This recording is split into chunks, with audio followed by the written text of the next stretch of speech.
This episode of the podcast is brought to you by Mapper Forward's first on-demand workshop, How to Become a Coffee Consultant.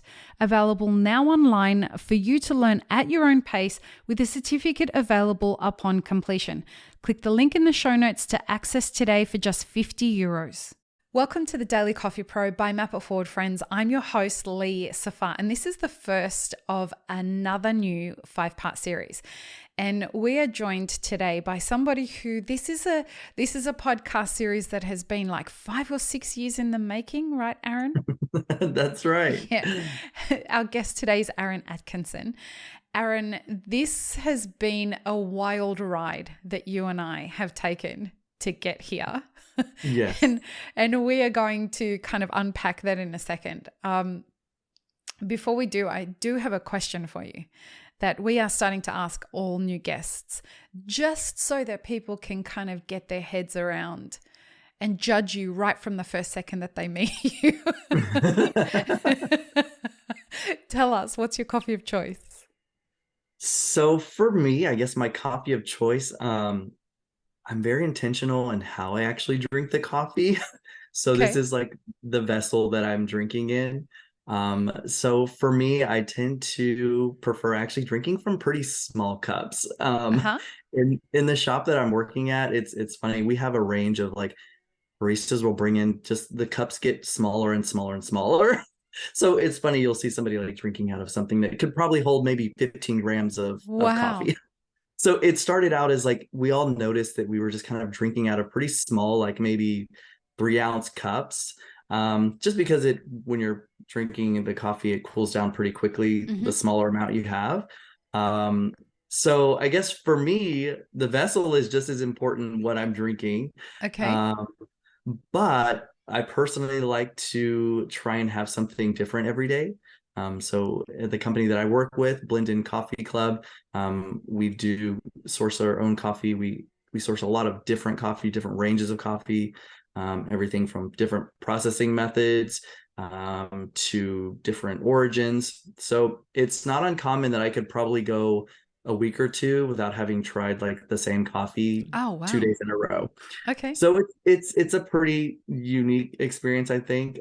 So for me, I think personally, it's just I like to try something different every day, whether it's nice. brewing it differently or having it as espresso one day and maybe a drip coffee the next day. So yeah, I think the vessel is really important, variety. and then different variety. Yeah, I yes. love that. Do you try different roasters as well? Roaster, absolutely. Yeah, So we great. have this tradition of if somebody travels, they bring back coffee to share. So at any Nice. given time, you could probably find maybe, I don't know, 8 to 10 different roasters stuck Yeah, inside of a shelf behind the brewing bar. So today we were drinking coffee from Black and White Roasters. So it's always, there's always different coffee to drink. And I think that's one of What the a cool things joy. about, yeah. Nice. So we are, in this series, we're going to follow what you do. Now, this is a different slant to how we would normally do the podcast.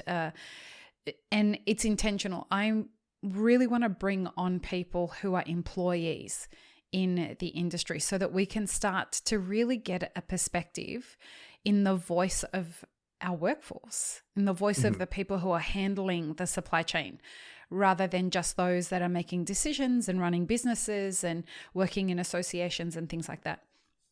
Now, you are the general manager at Blendin. Is it Blendin Coffee Roasters or Blendin Coffee Club? It's Blendin Coffee Club. That is our company name. So within that, we are a roastery, and we do have a training campus as well, but it's kind of all under the umbrella of Blendin Coffee Club. And you're based in Houston, Texas, Houston. right? Now, Yes.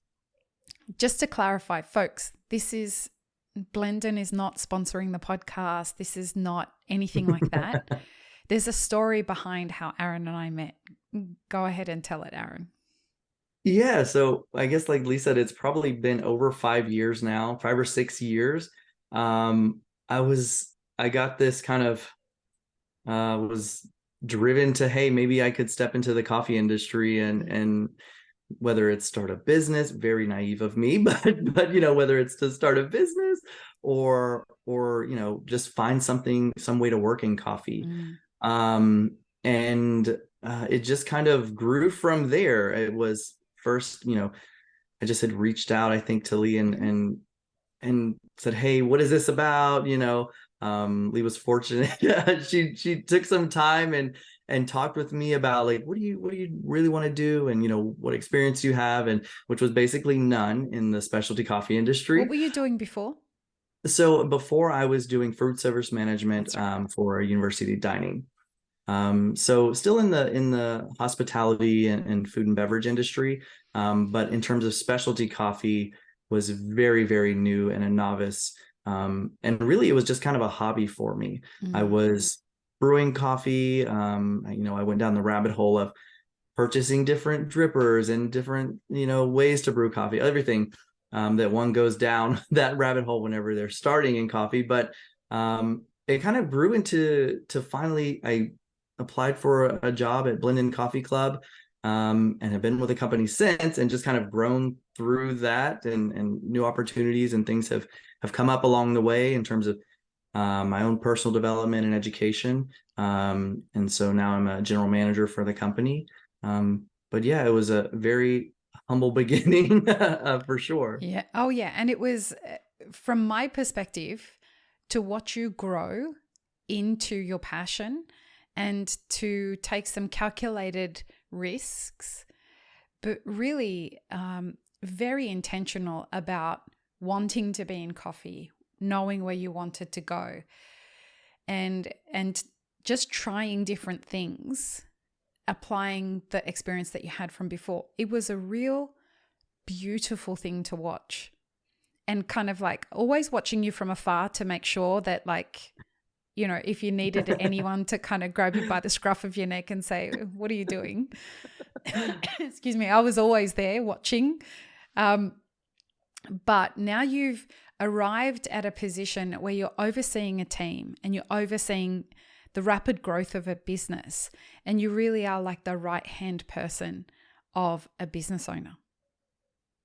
Yeah, it's been very great to be a part of, and I'm super fortunate. But yeah, it's a lot of growth. 5 years, I guess, in the grand scheme of things, doesn't seem like a long time, but I feel like I've grown a lot in that period. Yeah. So And that's what we want to talk about in this series. So over this series, we're going to talk about the role of a general manager in a coffee business. And today, in this episode, we're going to define what that role looks like in a very real way, because calling someone a general manager is like calling somebody a coffee consultant. It could mean so many things, right? yes, absolutely.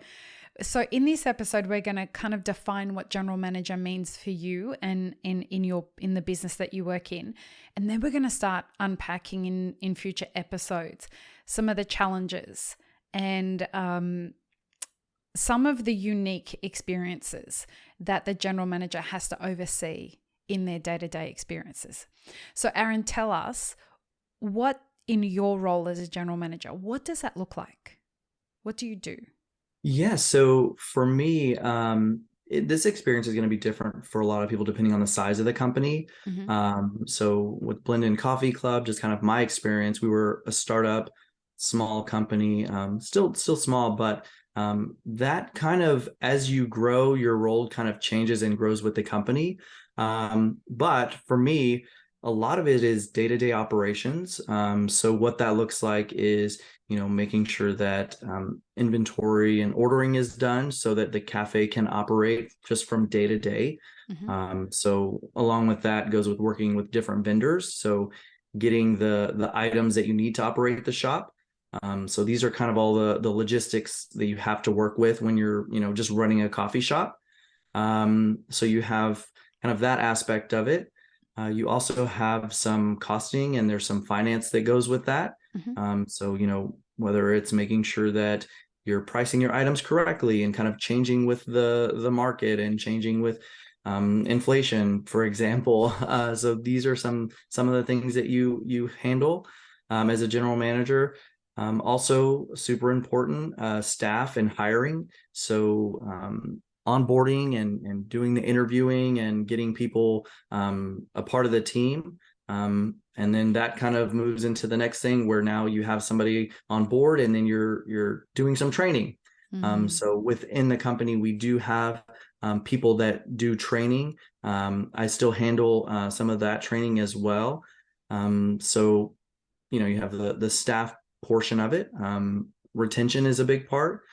So now that you have somebody onboarded and they're training, what do you do to keep these employees and make sure that their own personal and professional development needs are being met? So, everything with making sure that kind of the staff's needs are being met. So once you've got the staff, they have the logistics part of it. There's also with my particular company, there is a roastery involved as well. So some of what I do is kind of oversight of making sure that the production team is operating efficiently and they have the things that they need in order to get all of the production out, in a timely, efficient manner. With all of that, there's the equipment and maintenance of things. So as I'm sure many people know, there's a lot of expensive equipment that is involved in the production of coffee, whether it's espresso machines or roasting equipment. So making sure that is, following, preventative maintenance plans and upkeep just of those machines. Again, that kind of goes into some day-to-day operations as well. Let's see. We also have a training lab at Blendin. Right. So oversight of, making sure that our workshops are going well, that we're putting the workshops out there for the public. We do courses through the SCA as well. So, we have people that reach out to us and say, hey, I'm interested in taking some SCA courses, or just, it's a consumer and they're wanting to learn how to make better coffee at home. We have a lot of different workshops and things designed for people like that. So just kind of oversight and making sure that our in-house and kind of internal workshops are running smoothly, and those are, the classes are being filled. What about from the planning aspect of the business development side of things? Are you involved in that side of things, or is that more left to the owner of the business? So you mean in terms of like growth or kind of growth, sales planning, customer absolutely. acquisition planning, et cetera, et cetera. Yeah. So one thing, the owner, his name is Wei Hong Zhang. It is a very team driven company culture we have. So we meet, he's very involved in the coffee shop. We see him every day, basically. So we do have a lot of meetings that, he wants input on, and hey, he'll get input from not only me, but from baristas, from our production team. We're always meeting to kind of to see what areas we need to grow in, or maybe areas that we could be improving in. So yeah, there is some involvement in that kind of planning and growth of the company as well. Yeah, beautiful. So it sounds like your day is very full. And it sounds like that you get to the end of the day and you probably have a to-do list that still hasn't been completed. Yes. Does that sound about accurate?